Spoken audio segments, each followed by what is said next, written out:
bakunzi ba channel yacu ni nziza pro murimo kuvugana.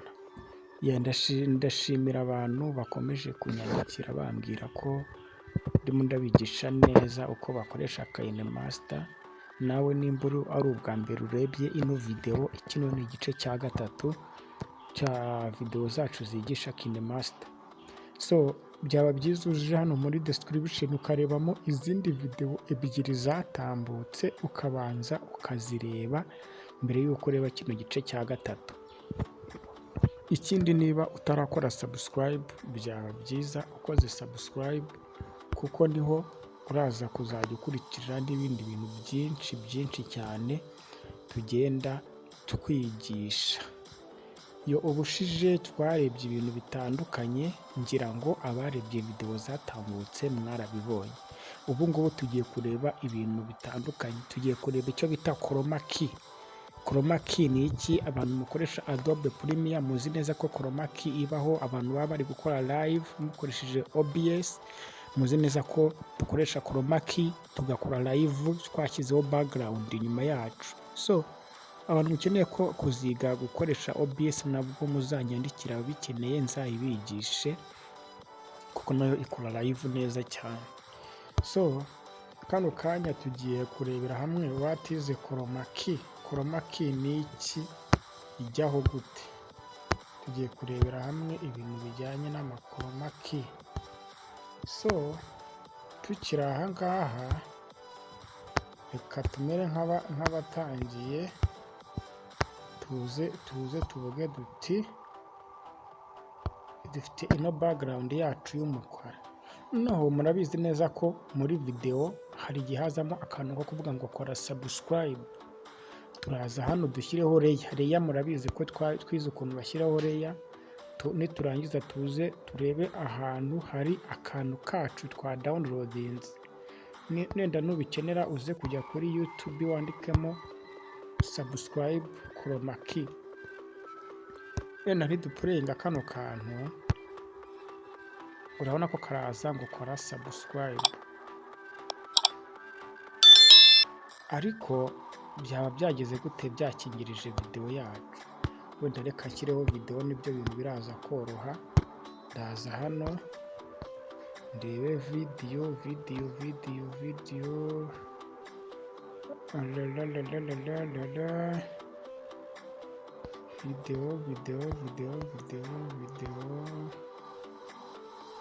kanze nkandi hano muri videos. Nindangiza kenda shyiremo iyi ngiyi. Ndabona ko ino ni video.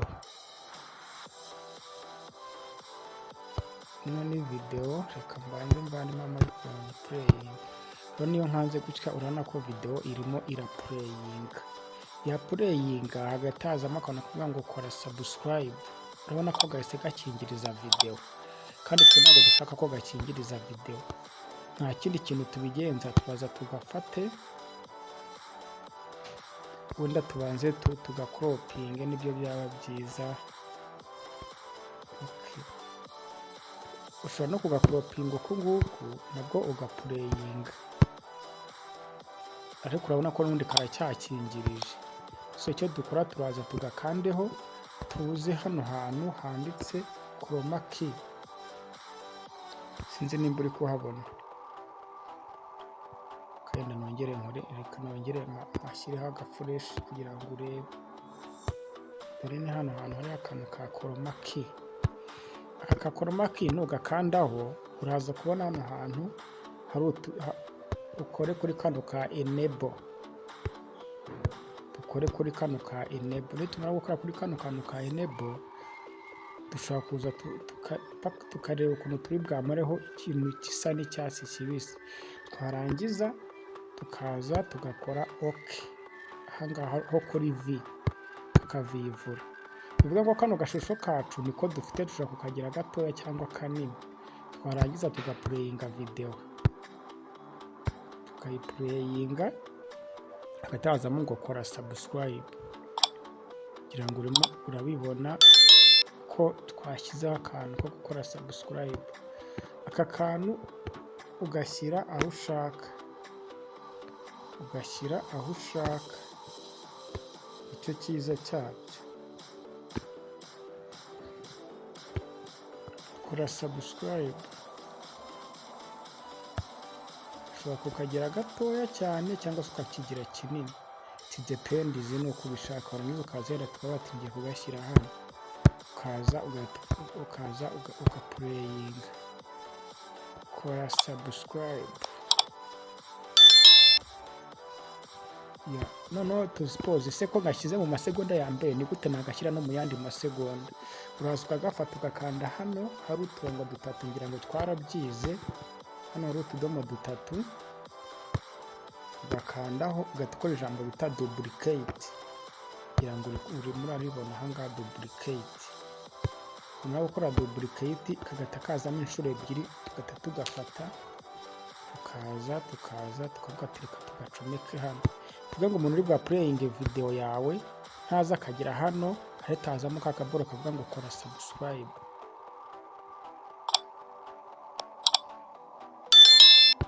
Ngira ngo urimo urabibona ko hahise hazamo ka kantu ko kuvuga ngo kora subscribe. Ndakeka ahangaha ndakeka ko kano kantu kugashyiraho nta muntu bishobora kunanira kugashyiraho muri video yiwe. So tugiye kurebera hamwe akandi kantu, tugiye kongera tuza hano dukande layer, add layer. Niturangiza tuze hano havuga ngo videos,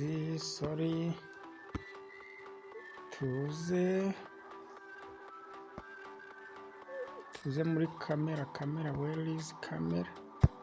Tuze muri camera,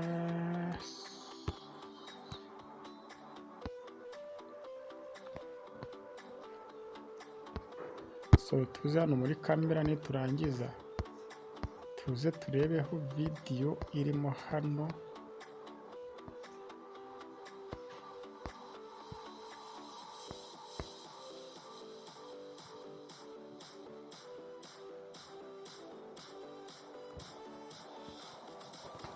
Tuze dukandeho hano. Dukandaho hano ngira ngo urabona akangaka nako twiremeye. Ndaza kubigisha ukuntu barema agakoroma king akangaka. Niturangiza nako tuze dukande hano chroma key, tuvivure hano havemo niba isa n'umuhondo tugasigarana. Niturangiza twongere tugafate dukore icyo bita cropping, muropingeho hano.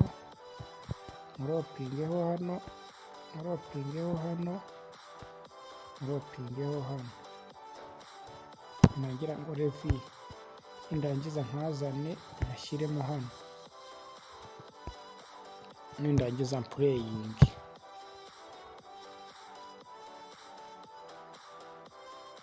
Kunzogera kanda na notification kugira ngo urabibona.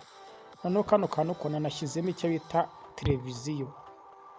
Nawe ushobora hano gushyiraho logo, warangiza ukandikamo n'izina, imbere ugashyiraho akantu kuvuga ngo subscribe, ukavuga ukoresheje, ibintu bigahita bigenda neza ari tayari. Reka twongere dushyiremo indi image ya gatatu kugira ngo ibintu bikomeze kugenda neza. Ama image ndayafite ari menshi. Urabona ahangaha nimba urimo urareba nako hano ni umuntu uri kuvuga tizimi ndabasuhuje. None aya mashusho ahantu nayafatiye ku cyo bita green screen. Noneho reka nze tuvanemo ino green screen, nabwo tuza tuzananditse ngo chroma key, tuvivure. Tumara kuvivura dushaka kuntu tuvana ira background, nindangiza muri play. Ndabasuhuje. Ngira ngo urimo urabona ko nasigaye hari mu nshatse naza ngahita mfata kano kantu agashyiraho hano ku ruhande na pureyinga. Hari abantu bari inyuma yanjye bitewe n'iki kuko ndabizi neza ko zatubagezaho ibintu byinshi cyane. Urabona ko ibintu biba ari tayari, ibintu biba ari neza cyane kandi byiza cyane bizagufasha. simbizi ahantu urimo uragira ikibazo ushobora kumbaza ukambwira ati bino bintu nabikoze ariko njyewe byambereye imbogamizi. Ese wowe urimo urabikora gute ko mbona wowe uri kubikora yenda bigakunda ariko njye bikaba byananiye? Ndi tayari kugira ngo ngufashe ubashe gusobanukirwa ibintu byose birimo birakorerwa hano. Hano hari ide nyinshi, hari ibintu byinshi cyane ngomba kukwigisha muri Kinemaster kugeza aho ubasha gukora video ntaho itandukaniye na video yakozwe muri Adobe Premiere Pro. Ikaba imeze nk'iyakorewe muri Kinemaster Pro. Niyo mpamvu nkubwira ngo kora subscribe, niyo mpamvu nkubwira ngo koko nimba video yawe ikunyuze sorry, byandike muri comment umbwire ngo video yawe yamfashije. Ni byinshi cyane dufite kwiga, ni byinshi cyane dufite kumenya. Niyo mpamvu hano kuri no channel yacu rwose byose tuzabibagezaho 100%. So ndakeka aka kantu nako turakabonye, ahubwo igisigaye ni ukwiga ese ni gute bakora this animation like this bring to front. Ni gute bakora ka animation kameze nk'aka ngaka. When, how? Channel yanjye Nziza Pro Official, ko wakora subscribe kuko ndabizi neza ko zatuma. Ni gute bakora animation like this? Nyandikira muri comment rwose umbwire ahantu urimo guhura n'imbogamizi. Ejo twarebye ko bandika amagambo ari suruka saka, twarebye ibintu bigiye bitandukanye.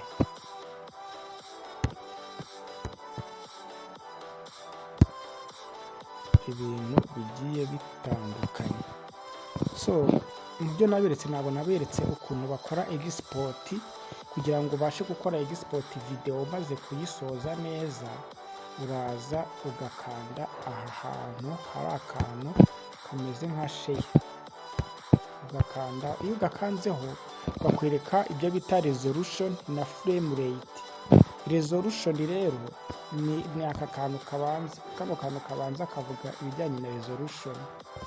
Iyo ugiye uzamura harimo ubwoko bwinshi, harimo 360, 540, 720, 1080. Twe dukora full HD 1080, niwo ugomba kurekera. Uramutse urekeye gutya waba ugize 540, ukize uko nguko waba ugize 1080.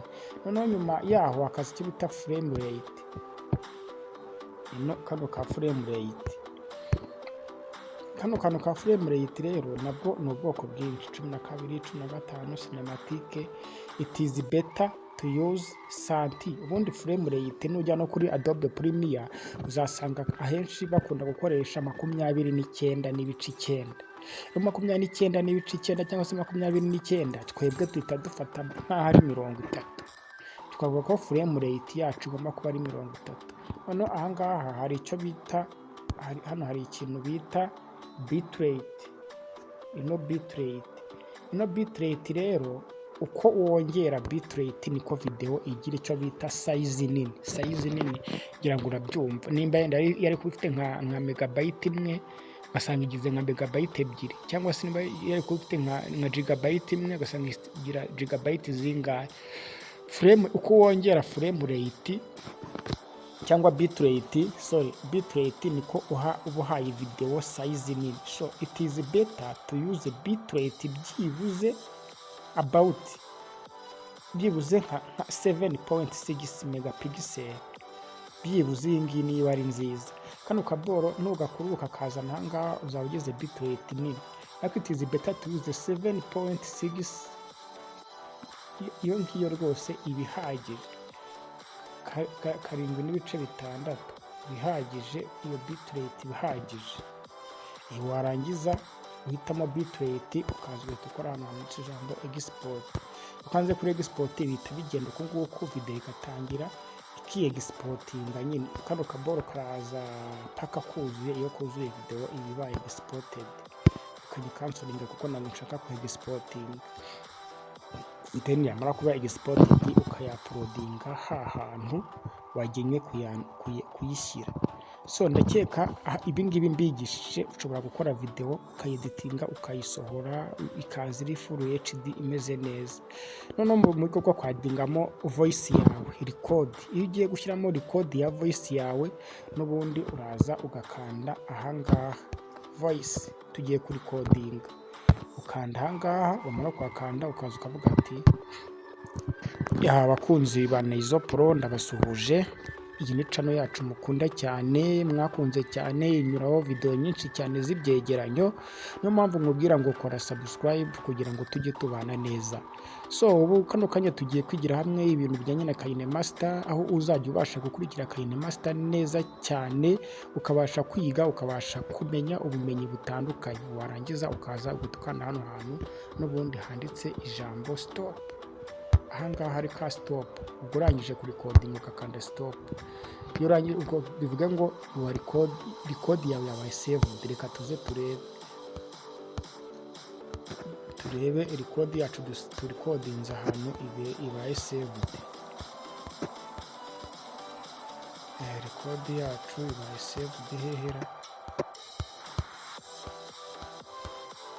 Akenshi ubundi recordinze ihita aho hantu, ariko hano ndikubona itari kuza. Iyo itajeho hano uraza ugakanda hano hantu hari music, hano hantu hari music ugakandaho, wamara gukandaho ukaza ugahita ureba hano handitse ngo record, Kinemaster record ni aka kantu ugahita ugakandaho. Kugira ngo rero ubone iyi fayiro tugiye gukoresha ahangaha nuko uraza kuza hano muri description.